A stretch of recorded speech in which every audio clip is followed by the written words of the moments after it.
Good day, sir. I am John Louis Mdokat from BSMT1 Bitilgis.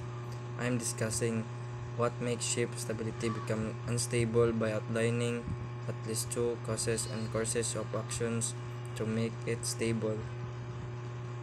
A ship becomes unstable when it's no longer able to return to an upright position after being tilted by external forces, such as waves or wind. This can result in excessive rolling, listing, or even capsizing. Below are two key causes of stability and their respective corrective action. Cause 1. Improper weight distribution. Higher center of gravity. When weight is loaded too high on the ship, the center of gravity rises if it gets too close to or above the metacenter. The ship's metacentric height, or GM, becomes very small or negative, leading to instability. Course of action: shift or remove weight from upper decks and position it lower in the ship.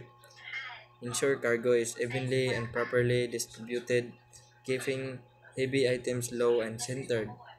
Use ballast tanks and to lower the center of gravity by adding weight low in the hull. Cause 2. Free surface effect. This occurs when liquids in partially filled tanks move freely, creating a shifting center of gravity as the ship rolls. This can drastically reduce the effective stability. Course of action: keep the tanks either full or empty to minimize the free surface effect. Install bottles in tanks to restrict the free movement of liquid. Use tank management procedures to monitor and maintain stability during cargo operation by fuel transfer. By addressing these causes through effective loading practices, tank management, and ballast control, a ship's stability can be improved, reducing the risk of capsizing and ensuring safer operation. Thank you, sir.